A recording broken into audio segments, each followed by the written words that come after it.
जैसे कोई व्यक्ति पानी के ऊपर लाइन खींच दे, पानी के ऊपर रेखा खींच दे, कितने घंटे तक बचेगी छतरपुर? इधर आगे आगे खींचते जाओ, पीछे पीछे की मिटती जाती है, आगे आगे की बनाते जाओ, पीछे पीछे की बढ़ती जाती है, आगे आगे आयु तेरी बढ़ती जा रही है, पीछे पीछे आयु के निश्चय कम हो रहे हैं। फिर भी लोग पता नहीं पागलों जैसे वह बर्थडे मना रहे हैं, शादी की सालगिरह मना रहे हैं, एक बार पाप करके संतुष्टि नहीं हुई, 50 साल बाद पुनः फेरे लगा रहे हैं पापों के। हाँ, एक बार संतुष्ट नहीं हुए पाप करके पुनः एनिवर्सरी मना रहे हैं, जन्मदिन मना रहे हैं। भाई जन्मदिन नहीं, दुख दिन मनाने थे। आयु के 50 वर्ष पूरे हो चुके, 25 वर्ष पूरे हो चुके, 10 वर्ष पूरे हो गए, हम खुशियाँ मना रहे, नया साल मिला, नया साल मिला नहीं, पीछे मुड़ के देख कितनी राख हो चुकी है। देख पीछे मुड़कर कितनी आयु के निषेक हमने व्यर्थ में बर्बाद कर दिए हैं। इसलिए बर्थडे मना रहे, किस लिए? नया वर्ष। नया वर्ष नहीं, पीछे के वर्ष नष्ट हो चुके हैं। कितना पुण्य और कितना पाप कमाया, हिसाब करना पड़ेगा। एक एक क्षण हम व्यर्थ गमा रहे हैं। सोहगम लावण्यम सुरधनुमिव, इंद्रधनुष के समान ही वह चंचल है, किंचित भी स्थिर रहने वाला नहीं है। अस्थिर है, अस्थिर है, अस्थिर है। एक एक इस ब्रह्मांड में जो जो वस्तु, जो जो व्यक्ति है, वह प्रत्येक वस्तु व्यक्ति की पर्याय शाश्वत रहने वाली नहीं है। ये सभी पर्याय है। आरोग्य, यौवन, बल, तेज, सौभाग्य, लावण्य, ये सभी सभी उसके ही पर्याय है। सामग्री रूपम, जो ये इंद्रिय रूप आदि सामग्री मिली है, किसको? मनुष्य पर्याय में भी हमें ये 5 इंद्रिय, हष्ट पुष्ट इंद्रियां मिली है, सुंदर रूप मिला है, आरोग्य मिला है, ये भी शाश्वत रहने वाला नहीं है। रहेगा? नहीं रहेगा। निहाल चंद जी सर के बाल चले गए। आप नहीं चाहते थे क्या? आप नहीं चाहते थे क्या उसकी रक्षा हो? पर फिर भी चले गए। आप चाहते थे क्या वकील साहब बेटे आपसे दूर हो? फिर भी दूर हो गए। जब तुम्हारे बाल तुम्हारी बात नहीं मान रहे हैं, दूसरों की बालाएं और दूसरों के बेटे क्या बात मानेंगे? नहीं मान सकते, नहीं मान सकते। इसलिए तुम ही अपने आप को मना लो, सत्यता का बोध करा दो। मात्र शब्द पढ़ने से, भेष बदलने से, स्थान बदलने से काम नहीं होगा। अपनी भाव और भावनाओं को बदलो। वस्तु तो अस्थिर थी, है, रहेगी, पर हमारा जो भ्रम था उसे स्थिर बनाने के पीछे उसके कारण ही हम भ्रमित थे और उसी के कारण हम दुखी थे। अब उस दुख से छुटकारा पाना चाहते हो, उन दोषों से उभरना चाहते हो, तो वास्तविक गुणों को, सत्यता का समझने का प्रयास करो। ये अनित्यता भी एक गुण है। ये अनित्यता भी प्रत्येक वस्तु का गुण है। प्रत्येक वस्तु जो उत्पन्न हुई है पर्याय दृष्टि से, वह नष्ट होगी ही होगी। अन्य कोई भी सत्य नहीं है। सदा न यौवन थिर रहे, सदा न जिए कोई। कोई जिया सदा के लिए? कोई नहीं जीता, कोई नहीं जीता। प्रत्येक के घर में कभी ना कभी, कहीं ना कहीं, किसी ना किसी की मृत्यु अवश्य ही हुई है। पर फिर भी बेचारे विमल भैया सुंदर मकान बन रहे हैं मरने के लिए। घर के बाहर है किसी की हिम्मत लिखने की सुंदर मरघटा? सत्य को सुनाना आपने? माता आप ही लिख दो अपने अपने घर के बाहर एक बोर्ड पर सुंदर मरघटा।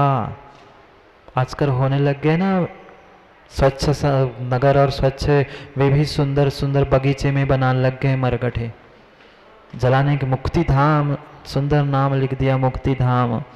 वो मुक्ति धाम नहीं है। मातु मात्र जलाने ले जाते, घर के बाहर लिख दो वह सुंदर मरघटा। निहाल चंद जी लिख लेना। बेटे कहेंगे घर से बाहर हो, का लिख रहे हैं, अब हमाओ घंबर घर है, तुम्हारा नहीं है। हाँ ऐसे ही कह देंगे घर से बाहर हो, अब तुम्हारी गई बनी बच्चे हमारे गट्टे में जाने के हमें नहीं मानने। जानने के बाद भी हम सत्य को मान नहीं पा रहे हैं, स्वीकार नहीं कर पा रहे हैं। करो वास्तविकता का थोड़ा सा बोध करो, तो ही संसार सागर से छूट सकते हैं, अन्य नहीं। देवों ने तो पहचान करा दी, हमें बताने कौन आएगा, आपको समझाने कौन आएगा? निहाल चंद जी, राजेश जी, कोई समझाने नहीं आएगा देव कि ले लो भैया दीक्षा, वे तो दीक्षा लेके चले गए। उतनी सी बात से वैराग्य हो गया।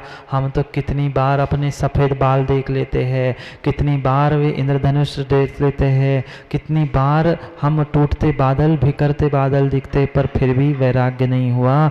वे पुराने लोगों को एक सफ़ेद बाल दिख गया, वैराग्य जाता।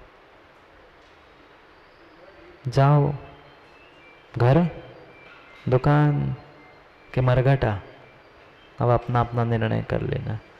कहो कुछ भी, कहो कुछ भी, पर जो है सो है, वो तो मरघटा है सो है। कितने ही सुंदर नाम से कहते रहना, विलास लिख देना, निकेतन लिख देना, केतन जो चाहे लिख देना, पर तो वह मरघटा था, है और मरघटा ही रहेगा। क्योंकि आप सबने स्वीकार किया है कि किसी का ऐसा घर शेष नहीं है जिसके घर में किसी की मृत्यु नहीं हुई, और जहाँ मृत्यु होती है वही मरघटा होता है, मरा हुआ घर है। इसलिए जाओ मरे घटे पे कि घर पे, घर तो ये है, मरघटा तो वो है। अब निर्णय स्वयं को करना है, हमें क्या करना है। न शाश्वत कुछ भी इस ब्रह्मांड में है, नहीं है, न रूप, न यौवन, न इंद्रिया, न आरोग्य, न स्वास्थ्य, न बल, न तेज, न आप्त, न इष्ट। कल एक एक प्रकार से आचार्य महाराज ने तीसरे श्लोक में बताया था, देव मनुष्य उनकी पर्याय संबंधी कुछ भी नहीं बचते। फिर उसके साथ ये यौवन रूप आरोग्य, ये जितनी भी पर्याय है वो भी सस्यो न हवे, शाश्वत नहीं है, वह भी अनित्य ही है। समय भी अनित्य है, क्या करूं, समय भी किसी के लिए नहीं रुकता। इसलिए समय को समय पे समझना है। उस दादाजी जैसे रास्ते पर बूढ़ा बनकर लाठी के साथ वह कुछ खोजने से पहले जब हमें मिला है उसका सदुपयोग करना सीख लो। जो थोड़ा सा समय मिला है उस समय का समय के लिए सदुपयोग कर दो, क्योंकि सपने माँ कैसे है, झूठे जग के सपने सारे, झूठी मन की सब आशाएं, तन जीवन यौवन अस्थिर है, क्षण भंगुर पल में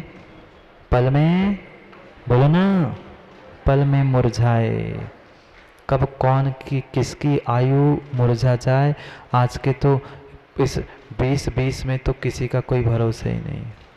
हाँ पता चला कल कोई बगल में बैठा था तो कल कहीं और किसी के बगल में जाके पहुंच गया। कब कौन सी किसकी आयु की पंखुड़ी मुरझा जाए, कौन से किसके यौवन का वह रूप बदल जाए, कोई भरोसा नहीं है। उस अस्थिरता को समझो, संसार की अस्थिर वस्तुओं को समझो और वास्तविकता को समझकर सत्य का बोध कर कर अपने आत्मा की नित्यता को समझो। करेंगे। अभी तो बहुत एक ही पहलू की मात्र चर्चा की है, ऐसे अनित्य भावना के बहुत सारे पहलू कुंद कुंद स्वामी कहने वाले हैं। एक एक श्लोक के माध्यम से हम समझेंगे। एक एक श्लोक में अलग अलग पहलुओं की व्याख्या अनित्य भावना की दृष्टि से आचार्य महाराज ने सो समझाई है, उसे समझेंगे पर कल, क्योंकि आज का समय आपका हो गया है। कल करेंगे समय पर समय की चर्चा। उस आयु के निषेकों को वो क्या घड़ी देख रहे हैं निहाल चंद जी, भीतर की घड़ी देख लो। वो तो बढ़ती गई, आगे भी बढ़ती जाएगी। अब भीतर की घड़ी को देखकर स्वयं की परिणामों की अच्छी घड़ी कर कर सिद्धालय की घड़ी को प्राप्त कर लो, तो ही वो घड़ी देखने का सार्थक है, नहीं तो घड़ी घड़ी में धरी रह जाएगी। करेंगे पुनः समय पर समय की चर्चा, क्योंकि समय पे किया गया काम समय को दिलाता है। बोली भगवान महावीर स्वामी की। अंतिम तीर्थेश वर्धमान स्वामी के शासन में हमसे विराजते और उनके यह पावन पीयूष देशना हम सभी के लिए परम उपकारी। अनादिकाल से हमारी आत्मा में जो जन्म, जरा और मृत्यु रूपी रोग लगे, उन रोगों का उपशमन करने वाली कोई परम औषधि है तो वह एकमात्र यह जनवाणी है। भक्तात्मा, आज तक हम जो कार्य करते आए, जो चिंतन करते आए, जो विचार भाव भावनाएं भाते आए, वह क्यों करते आए उसका रहस्य हमें आज तक नहीं पता चला। दिन में हमने भोजन किया, रात होने से पहले भी भोजन किया, कई बार दवाइयाँ भी खाई, पर हमें ये बात नहीं पता चली कि हमने दवाई खाई तो क्यों खाई। क्या वकील साहब आज तक दवाई नहीं खाई आपने? किस लिए खाई? स्वस्थ होने के लिए मतलब क्या? स्वस्थ होने के बाद पुनः दवाई खानी पड़े इसलिए दवाई खाई, कि दवाई ना खानी पड़े इसलिए दवाई खाई? प्रश्न समझना। स्वस्थ होने के लिए तो खाई, पर मतलब क्या था? पुनः बीमार होके पुनः दवाई खाऊं इसलिए, कि रोज दवाई खाता हूं कल भी दवाई खानी पड़े इसलिए? व्यक्ति दवाई मात्र इसलिए खाता है कि कल से मुझे दवाई खाना ना पड़े। पर ये बात जो अंदर की थी, दवाई खाने के पीछे का भी कारण हमें नहीं पता था। भोजन भी किया, क्यों किया? शाम को फिर से भोजन करूं ऐसा सोच के भोजन करते हो? कल पुनः खाना है इसलिए खा रहा हूं ऐसा सोच के भोजन करते हो? नहीं। हम चाहे भोजन हो चाहे दवाई हो इसलिए खाते हैं कि पुनः दवाई पुनः भोजन खाना ना पड़े। ठीक है, खाते तो हैं, पर लक्ष्य क्या है? पुनः खाने के लिए नहीं खाया जाता, पुनः ना खाऊं इसलिए खाया जाता।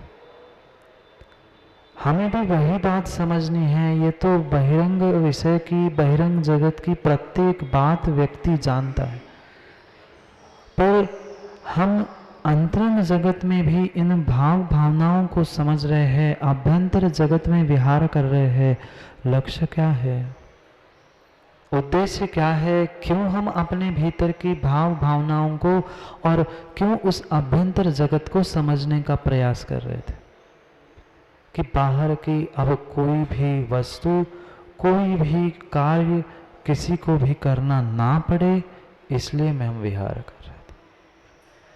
कहाँ कहाँ विहार करते करते, स्थान बदलते बदलते हमें कितना कितना समय हो गया, पर सब कुछ होने के बाद भी हम समझ नहीं पा रहे हैं क्यों ऐसा हम कर रहे हैं। ये तो सहज जीवों की परिणति है। थोड़ा सा व्यक्ति एक स्थान पर बोर हो जाता है, थक जाता है, तो स्थान बदल लेता है।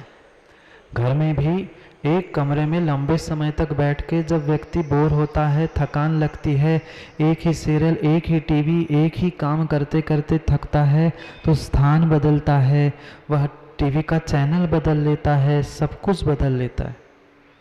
पर अभी तक निहाल चंद जी आपको संसार से थकान नहीं हुई है?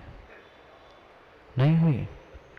घर से भी थकान नहीं हुई, घर में कमरों से, नगर से, फिर भी थोड़ी बहुत थकान हुई है, पर वास्तविकता में घर परिवार से और संसार से थकान हुई ही नहीं।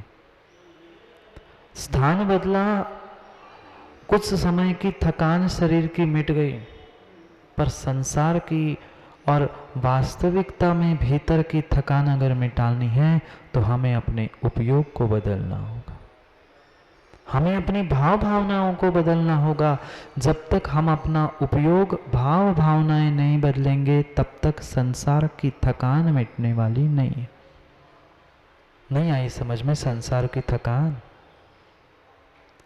जब सुबह से शाम वकील साहब कभी कोर्ट, कभी इधर, कभी क्लाइंट के पास गई, कभी घर गए, कभी दूध लाने, कभी बहुत दिन सुबह शाम वही रूटीन चलने पर हफ्ते 2-4 महीने में, साल में एक बार लगता है अब थक गए हैं, कहीं घूम के आते। नहीं जाते क्षेत्र की यात्रा करने के लिए, कहीं गुरु महाराज के पास दर्शन करने के लिए। कई बार हम उस स्थान को तो छोड़ के गए, बहुत हो गया वही वही करते हुए, अब थक गया हूँ, कुछ नया कर लूँ। ऐसा माँ कभी नया विचार, नई भावनाएं, नया ज्ञान दर्शन रूपी उपयोग हमने लगाया? नहीं लगा, क्योंकि आज तक संसार के इन कार्यों से हमें थकान ही नहीं हुई, बोरियत ही नहीं हुई, हम उससे उब ही नहीं पाए, थक ही नहीं पाए, इसलिए उससे छोड़ने का विचार ही नहीं किया। अब जो भीतर की थकान है, पुनः पुनः चतुर्गति का भ्रमण करना ना पड़े, पुनः थकना ना पड़े, इसलिए अंतरंग जगत में विहार कर रहे थे। बाहर तो खूब विहार किया शरीर से, कभी सिद्ध क्षेत्र, कभी अतिशय क्षेत्र, कभी ऐसे पिकनिक मनाने के लिए चले गए। अब वह बाहर का विहार रुक जाए, संसार की थकान मिट जाए और एक शाश्वत सुख का स्थान, सिद्धालय प्राप्त हो, इसलिए अपने भीतर के जगत को समझ रहे थे, उसमें ही अपने उपयोग में उपयोग का विहार कर रहे, गमन कर रहे थे कि कैसा उपयोग आज तक मेरा था, कहाँ मैंने अपने ज्ञान दर्शन को लगा के रखा था और वास्तविकता में मुझे अपने ज्ञान दर्शन को लगाना कहाँ था। पूरा समय हमने मात्र और मात्र दूसरों के लिए दिया। थोड़ा सा समय मिला, तुरंत इतनी अच्छी व्यवस्थाएं आज बन चुकी है, एक तो टीवी देखो, टीवी देख के बोर हो गए तो मोबाइल उठा लो, मोबाइल से फुर्सत हो गए मित्रों के पास घुमाओ। इसके अलावा हमने नया कुछ भी नहीं किया। कब मिलेगा समय हमें अपने आप के बारे में सोचने के? अपने भीतर भी इतना बड़ा जगत है, वहाँ हम पहुंचकर कब समझ पाए कि मैंने कैसी कैसे भूल की है और मुझे और क्या क्या करना था। नहीं है, समय ही नहीं दे पा रहे हैं वास्तविकता का बोध करने के पीछे। और जब तक वास्तविकता का बोध नहीं होगा तब तक विश्वास मानना संसार के दुखों से छुटकारा होने वाला नहीं। क्यों मिला दुख? क्यों मेरे भीतर भ्रम बैठा है?